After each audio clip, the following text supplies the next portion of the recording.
நண்பர்களே, இன்று மார்ச் மாதம் 25ஆம் தேதி லண்டனில் இப்பொழுது நேரம் பிற்பகல் 2 மணி 44 நிமிடங்கள். ஈரானுடைய தொடர்ச்சியான அலைகள், வேவ்ஸ்கள் வந்து விழுந்த வண்ணம் இருக்கின்றன இஸ்ரேலில. தற்பொழுது அமெரிக்கா எவ்வாறாவது யுத்த நிறுத்தத்துக்கு வர வேண்டும் என்கின்ற ஒரு அழுத்தத்தை ஈரான் மீது விதித்தாலும் கூட ஈரான் வந்து நிபந்தனைகளை விதித்துக் கொண்டிருக்கிறது. யுத்த நிறுத்தத்துக்கு வருவதற்கு 5 நிபந்தனைகளை அமெரிக்கா மீது ஈரான் போட்டுக் கொண்டிருக்கிறது. தற்போதுள்ள நிலைமையில் ஈரானின் கை ஓங்கி இருக்கிறது. அதான் திரும்ப திரும்ப அடிக்க அடிக்க அடிக்க ஈரான் தற்பொழுது அதனுடைய கை ஓங்கி இருப்பதாக அரசியல் விமர்சகர்கள், இராணுவ நோக்கர்கள் தெரிவித்துக் கொண்டிருக்கின்றார்கள். இன்றைய நிலவரங்கள் என்ன என்று நாம் பார்ப்போம். சப்ஸ்கிரைப் செய்யாத அன்பர்கள் சப்ஸ்கிரைப் செய்யுங்கோ, ஹை பட்டன் அழுத்துங்கோ, லைக் பட்டன் அழுத்துங்கோ. உடனுக்குடன் உங்களுக்கு செய்திகள் வந்து சேரும். இன்றைய முக்கியமான தகவல்களை நாம் இப்பொழுது பார்ப்போம். 26வது நாள் போர் நடைபெற்று வருகின்ற போரை முடிவுக்கு கொண்டு வர அமெரிக்காவுடன் ஒரு உடன்பாட்டுக்கு வர ஈரான் 5 நிபந்தனைகளை விதித்துள்ளதாக ஹீப்ரு ஊடகங்கள் இன்று செய்தி வெளியிட்டிருக்கின்றன. சேனல் 12 சொல்கிறது அமெரிக்க அதிபர் டொனால்டு டிரம்ப் அறிவித்த மறைமுக பேச்சுவார்த்தைகளின் ஒரு பகுதியாக மோதலை முடிவுக்கு கொண்டு வர ஈரான் கடுமையான அதிகாரபூர்வமான கோரிக்கைகளின் தொகுப்பை முன்வைத்துள்ளது என்று சேனல் 12 சொல்கிறது. சண்டை மீண்டும் ஆரம்பிக்காது என்பதற்கு உறுதியான உத்தரவாதம் வேண்டும் என்று ஈரான் அதிகாரிகள் கூறுகின்றார்கள்.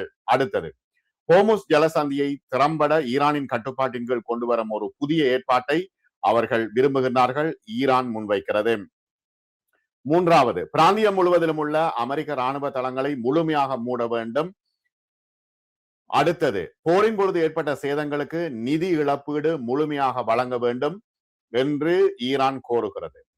பயனுள்ள பேச்சுவார்த்தைகளுக்கு பிறகு ஈரானின் எரிசக்தி உள்கட்டமைப்பு மீதான தாக்குதல்களை ட்ரம்ப் 5 நாட்களுக்கு நிறுத்தி வைத்தார் என்று ட்ரம்ப் பெருமைப்பட்டுக் கொள்கின்றார். ஆனால் ஈரான் சொல்கிறது, இந்த ஈரானின் எரிசக்தி உள்கட்டமைப்பு மீதான தாக்குதல் நடத்தப்பட்டால் முழுமையாக இஸ்ரேல் இருளில் மூழ்கிவிடும். அது மட்டுமல்ல, மத்திய கிழக்கு நாடுகளும் இருளில் மூழ்கிவிடும் என்று ஈரான் ஏற்கனவே அறிவித்திருக்கிறது. மேற்கூறப்பட்ட 5 நிபந்தனைகளை ஈரான் அமெரிக்கா மீது வைத்திருக்கிறது. நீங்கள் இதற்கு வாருங்க, இல்லாவிட்டால் முழுமையாக போர் நடத்தப்படும் என்று ஈரான் சொல்லிக் கொண்டிருக்கிறது. வாஷிங்டன் ஈரானுடன் சில மாத காலமாக பேச்சுவார்த்தை நடத்தி வந்தது. ஆனால் இந்த முறை பேச்சுவார்த்தை மிக தீவிரமாக இருக்கும் என்று ட்ரம்ப் தற்பொழுது உணர்ந்திருக்கின்றார், குறிப்பிட்டிருக்கின்றார். டென்சியில் நடந்த ஒரு நிகழ்வில் பேசிய அவர், நமது ராணுவத்தின் சிறப்பான செயல்பாட்டுக்கு நன்றி என்று அவர் சொன்னார். இந்த விழுந்து மீசேல மண் பெறலில் என்ற ஒரு உதாரணம் சொல்லுவார்கள், ஒரு பழமொழி சொல்லுவார்களே இங்கே தமிழில். அதே போல அவர் சொன்னார், ராணுவத்தின் சிறப்பான செயல்பாட்டுக்கு நன்றி என்று. இங்கே இஸ்ரேல் அடித்து நொறுக்கப்படுகிறது ஒவ்வொரு நாளும். ஒரு உடன்பாடு வரும் என்று நம்புகின்றோம் என்றும் ட்ரம்ப் நம்புகின்றார். என்ன நடந்தாலும் ஈரான் ஒருபோதும் அணு ஆயுதத்தை பெறாது என்பதை நாங்கள் உறுதி செய்வோம் என்று ட்ரம்ப் திரும்ப திரும்ப சொல்லிக் கொண்டிருக்கின்றார். இது வெறும் வார்த்தைகள் தான். உண்மையில் ஈரான் தற்பொழுது மேலோங்கி இருக்கிறது.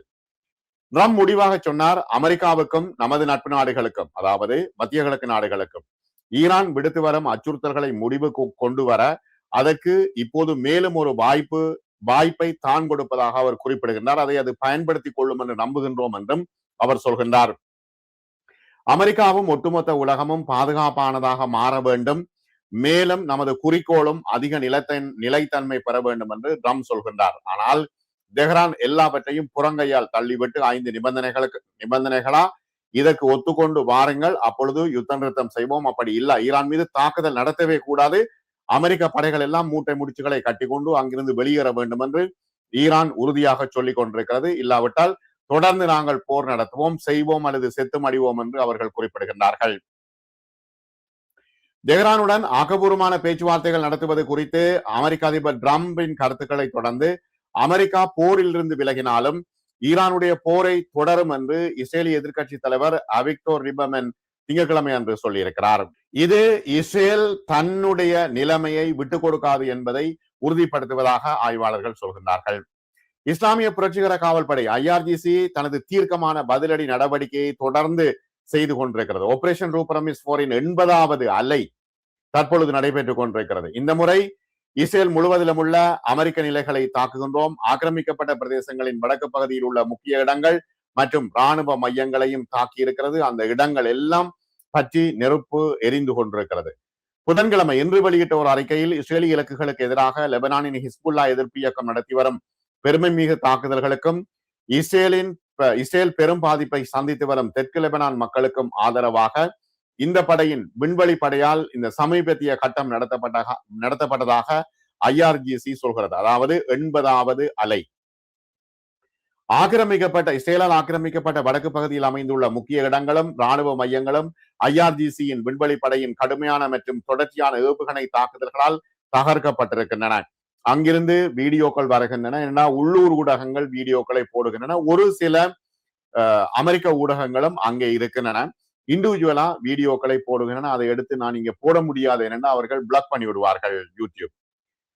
இந்த பிரதேசங்களின் இஸ்ரேலிய பிரதேசங்களின் வடக்கு எல்லைகளில் தாக்குதல்களையும் பாதுகாப்புகளையும் ஒருங்கிணைக்கும் பொறுப்பில் உள்ள வடக்கு நகரமான சபேத்தில் உள்ள ராணுவ தலைமையகம் இலக்குகளில் ஒன்றாக இருந்தது என்று ஐஆர்ஜிசி தெரிவிக்கிறது. நேற்றே அது தாக்குதல் நடத்திவிட்டிருக்கிறது. முன்னரே அறிவிக்கப்பட்ட தொடர் நடவடிக்கைகளை ஈரான் ஆரம்பித்திருக்கிறது என்று இன்று ஈரான் அறிவித்திருக்கிறது. குழந்தைகளை கொல்லுகின்ற இஸ்ரேலிய ஆட்சிக்கு எதிரான முன்னரே அறிவிக்கப்பட்ட தொடர் போர் நடவடிக்கைகளின் தொடக்கமாக இந்த 80வது அலை இருக்கும் என்றும் ஈரான் சொல்கிறது. டெல் அவீவ், கிரியாத், ஷமோனா, பினிபராக் மற்றும் மத்திய ஆக்கிரமிக்கப்பட்ட பிராந்தியங்களில் உள்ள இலக்குகள், அத்தோடு குவைத்துள்ள அலி அல் சலேம் அமெரிக்க தளம் மற்றும் அரிப்சான் அமெரிக்க தளம், ஜோர்தானில் உள்ள அல் அசாக் அமெரிக்க தளம் மற்றும் பஹ்ரைனில் உள்ள ஷேக் ஈசா ஆகிய அமெரிக்க ராணுவ தளங்கள் மீது திரவ மற்றும் திட எரிபொருளை துல்லியமாக கொண்ட ஏவுகணைகள் மற்றும் தாக்குதல் ஆளில்லா விமானங்கள் மூலம் நடத்தப்பட்டதாக ஐஆர்ஜிசி மேலும் தெரிவித்திருக்கிறது. இந்த அலை தொடர்கிறது. இது தனியாத உறுதியின் அடையாளமாக இருக்கிறது என்றும் ஐஆர்ஜிசி சொல்கிறது. ஈரானை இலக்காக கொண்டு அமெரிக்காவும் இஸ்ரேலிய ஆட்சியும் தங்களின் சமீபத்திய தூண்டுதலற்ற ஆக்கிரமிப்பு நடவடிக்கைகளை தொடங்கிய சிறிது நேரத்தில் பிப்ரவரி 28ஆம் தேதி ஆபரேஷன் ரூ பிரமிஸ் 4 முதலாவதை ஆரம்பித்தது. இப்பொழுது 80 அலை போய்கொண்டிருக்கிறது. முழுமையான வெற்றி கிடைக்கும் வரை இந்த பதிலடியை தொடரப்போவதாக ஈரான் சபதம் செய்திருக்கிறது. அமெரிக்கா போரில் இருந்து விலகினாலும் நாங்கள் போரை தொடர வேண்டும் என்று எங்களை பொறுத்தவரை ஈரான் ஆட்சியை வீழ்த்துவதுதான் எங்களது லட்சியம் என்று இஸ்ரேல் பெய்தேனு கட்சியின் தலைவர் லிபமேன் தெரிவித்திருக்கின்றார். தனது கட்சி பிரிவின் கூட்டத்தின் ஆரம்பத்தில் தெரிவித்ததாக எடியோத் அகர்னோத் நாளிதழ் செய்தி வெளியிட்டிருக்கிறது. அது இஸ்ரேலில் இருந்து வெளிவருகின்ற நாளிதழ். பாதுகாப்பு அச்சுறுத்தல்கள் தொடரும் நிலையில் இஸ்ரேலிய அரசாங்கம் உள்நாட்டு சட்டம் இயற்றும் பிரச்சனைகளில் கவனம் செலுத்துவதாக லிபமேன் இஸ்ரேலை கடுமையாக விமர்சித்திருக்கிறார். இஸ்ரேலின் வடக்கு பகுதி மக்கள் ஒவ்வொரு நிமிடங்களும் வான்வெளி தாக்குதல் எச்சரிக்கை சைரன்களை கேட்கும் பொழுது இஸ்ரேலிய நாடாளுமன்றம் என்ன செய்கிறது என்று அவர் கூச்சலிட்டிருக்கின்றார். இஸ்ரேல் மக்களின் தலைவிதியை அவர் எண்ணி வருந்துவதாக தெரிவித்திருக்கின்றார். கடந்த 2 நாட்களாக தெஹ்ரானுடன் நடைபெற்ற மிகவும் நல்ல மற்றும் பயனுள்ள பேச்சுவார்த்தைகளை காரணம் காட்டி ஈரானிய மின் உற்பத்தி நிலையங்கள் மற்றும் எரிசக்தி உள்கட்டமைப்புகள் மீதான அனைத்து தாக்குதல்களையும் 5 நாட்களுக்கு ஒத்திவைக்க ட்ரம்ப் திட்டமிட்ட விஷயத்தை இஸ்ரேல் எதிர்கட்சி நாடாளுமன்ற உறுப்பினர் கடுமையாக கண்டித்திருக்கிறார். மத்திய கிழக்கின் எங்களுடைய எதிரிகளுக்கு ஒரு முழுமையான மற்றும் மொத்த தீர்வை காண்பது தொடர்பாக கடந்த 2 நாட்களாக அமெரிக்காவும் ஈரானும் நல்ல உரையாடல்களை நடத்தி உள்ளன என்பது மிக முக்கியமான ஒரு விஷயமாக இருந்தாலும் கூட ஈரானை அழிக்கும் வரை தொடர்ச்சியாக போரிடுவோம் என்று இஸ்ரேலினுடைய எதிர்கட்சி தலைவர் தெரிவித்திருக்கின்றார். பிப்ரவரி 28ஆம் தேதி அன்று அமெரிக்காவும் இஸ்ரேலும் ஈரான் மீது கூட்டு தாக்குதலை ஆரம்பித்ததிலிருந்து பிராந்தியம் முழுவதும் பதட்டம் தொடர்ந்து அதிகரித்து வருகிறது. இந்த தாக்குதலில் அப்போதைய உச்ச தலைவர் அலி கமைனி உட்பட இதுவரை 1340க்கும் மேற்பட்டோர் கொல்லப்பட்டுள்ளார்கள் என்று ஈரான் தெரிவித்திருக்கிறது. தெஹ்ரான் இஸ்ரேலையும் ஜோர்தான், ஈராக் மற்றும் அமெரிக்க ராணுவ சொத்துக்களை கொண்ட வளைகுடா நாடுகளையும் குறிவைத்து தொடர்ச்சியாக இன்றும் 26வது நாளாக ஆளில்லாத விமானம் ஏவுகணை தாக்குதல்களையும் நடத்தியிருக்கிறது. இதனால் உயிரிழப்புகளும் உள்கட்டமைப்பு சேதங்களும் ஏற்பட்டிருக்கிறது. உலகளாவிய சந்தைகளும் விமான போக்குவரத்துகளும் முழுமையாக சீர்குலைந்துள்ளன. இஸ்ரேலில் தாழ்வாக பறக்கும் ஈரானுடைய ட்ரோன்களின் சத்தத்தை அவர்கள் கேட்டு கேட்டு அவர்களுக்கு பைத்தியம் பிடித்து விட்டது பொதுமக்களுக்கு என்று எதிர்கட்சி தலைவர்கள் குற்றம் சாட்டுகின்றார்கள். கிழக்கிலிருந்து மந்தமான வெடிச்சத்தங்கள் கேட்டாலும் அவர்கள் அச்சத்தோடு பங்கருக்குள் போக வேண்டிய ஒரு சூழ்நிலை ஏற்படுகிறது என்று இஸ்ரேலிய எதிர்கட்சி தலைவர் தெரிவிக்கின்றார். ஈரானிலிருந்து ஏவுகணைகள் வருவதாக சைரன்கள் எச்சரித்த ஒரு சில நொடிகளில் மத்திய இஸ்ரேல் முழுவதிலும் கேட்கும் ஏவுகணை தடுப்பான்கள் தஞ்சம் புகும் இஸ்ரேலியர்களுக்கு போரின் பின்னணி ஒரு மிகப்பெரிய பிரச்சனையாகவும் மன அழுத்தமாகவும் இருக்கிறது என்று அவர்கள் சொல்கின்றார்கள். வதந்திகள் உடனடியாக பரவ தொடங்குகின்றன. மதிப்புமிக்க இந்த தடுப்பான்கள் தீர்ந்து போக தொடங்கிவிட்டனவா என்ற கேள்வி எழுகிறது. அதாவது ஏவுகணை தடுப்பான்கள் இஸ்ரேலில் இல்லையா, முடிந்து போகின்றனவா, அதனுடைய செலவு சித்தாயம் என்ன என்கின்ற விஷயங்கள் தொடர்பாகவே தற்பொழுது விமர்சகர்கள் சொல்கின்றார்கள். இஸ்ரேலிடம் அயன் டோம் இப்பொழுது செயலிழந்து விட்டது, அதனால் முழுவதுமாக ஈரான் ஏவுகணைகளை தடுக்க முடியவில்லை என்று அவர்கள் குறிப்பிடுகின்றார்கள். ஏவுகணை தடுப்பான்களிடம் இருப்பு மிக குறைவாக இருப்பதாக ட்ரம்ப் நிர்வாகத்திடம் கூறியதாக செமாஃபோர் செய்தி வெளியிட்டிருக்கிறது. இஸ்ரேல் பாதுகாப்பு படை சொல்கிறது, தங்களிடம் ஏவுகணை மரப்பான்கள் தொடர்ச்சியாக இருக்கிறது, எந்த பற்றாக்குறையும் இல்லை, நீண்டகால போருக்கு தயாராக இருப்பதாகவும் அவர்கள் தெரிவிக்கின்றார்கள். வேற வழியில் அவ்வாறுதான் சொல்லித்தான் ஆக வேண்டும். போரின் ஆரம்பத்தில் தங்களிடம் உள்ள கையிருப்பு குறைந்து வருவதாக வந்த செய்திகளை கத்தாரும் மறுத்திருக்கிறது. இஸ்ரேல் ஏவுகணை பாதுகாப்பு அமைப்புகளை கொண்ட வேறு எந்த நாட்டிடமும் உள்ள உண்மையான எண்ணிக்கை மிகவும் ரகசியமாக பாதுகாக்கப்படுகிறது. ஏன்னா ஏவுகணை மறைப்பான்கள் எவ்வளவு இருக்கிறது என்று அவர்கள் வெளியில் சொல்கின்றார்கள் இல்லை. இருப்பினும் பொதுமக்களையும் முக்கிய உள்கட்டமைப்புகளையும் பாதுகாப்பதில் இடைமறிப்பு ஏவுகணைகளின் முக்கியத்துவத்தை கருத்தில் கொண்டால் ஈரானுடனான போர் எவ்வளவு காலம் நீடிக்கும் என்பதில் அவற்றின் இருப்பு ஒரு முக்கிய காரணியாக இருக்கிறது. ஏவுகணை மறைப்பான்கள் வேலை செய்யாமல் விட்டால் ஈரானுடைய நேரடி தாக்குதல் எல்லா இடங்களையும் தாக்கி முடித்துவிடும், அழித்துவிடும் என்கின்ற ஒரு பெரும் அச்சம் தற்பொழுது இஸ்ரேலிடமும் இருக்கிறது, மத்திய கிழக்கிடம் இருக்கிறது. இந்த போர் ஆரம்பித்ததிலிருந்து இஸ்ரேல் எத்தனை இடைமறிப்பு ஏவுகணைகளை பயன்படுத்தியுள்ளது என்பது குறித்த புள்ளி விவரங்கள் எதுவும் கிடைக்கவில்லை. ஈரானுக்கு மிகவும் அருகிலுள்ள வளைகுடா பகுதியில் வருகின்ற ஒவ்வொரு ஏவுகணைக்கும் எதிராக வழக்கமாக 2 ஏவுகணைகள் ஏவப்படுகின்றன மறைக்கிறதுக்கு. இதற்கு மாறாக ஏவுகணைகள் மக்கள் வசிக்கும் பகுதிகளை நோக்கி வருகின்றனவா, அவற்றை இடைமறிக்க வேண்டுமா என்பதை மதிப்பிடுவதற்கு இஸ்ரேலின் அமைப்புக்கு கிட்டத்தட்ட 10 நிமிடங்களுக்கு மேல் அவகாசம் தேவைப்படுகிறது. இது வெவ்வேறு வரம்புகளை கொண்ட பல இடைமறிப்பு ஏவுகணைகளை கொண்டிருக்கிறது. இவற்றில் ஒன்றை மட்டும் அதிக உயரத்தில் பயன்படுத்த முடியும். முதலாவது தோல்வியுற்றால் மற்றொன்றை குறைந்த உயரத்தில் பயன்படுத்த வேண்டும்.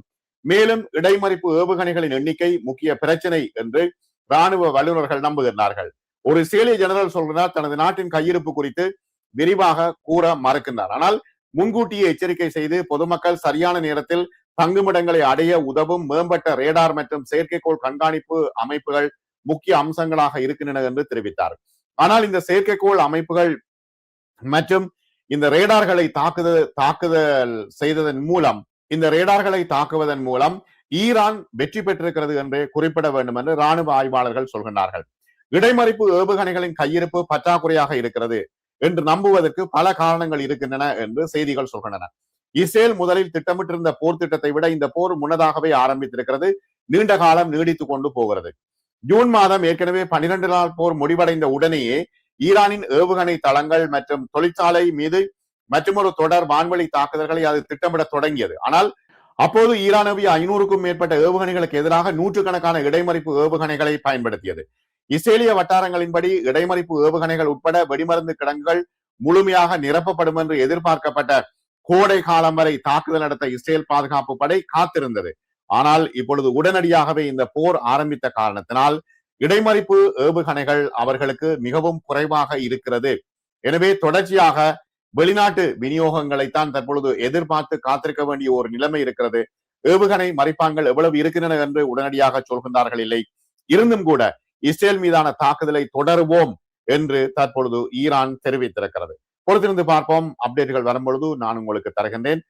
சப்ஸ்கிரைப் செய்யாத அன்பர்கள் சப்ஸ்கிரைப் செய்யுங்கோ, லைக் பட்டனை அழுத்துங்கோ, தொடர்ச்சியாக ஹைப் என்ற ஒரு விஷயம் வரும் அதனையும் அழுத்துங்கோ. உங்களுக்கு உடனுக்குடன் செய்திகள் வந்து சேரும்.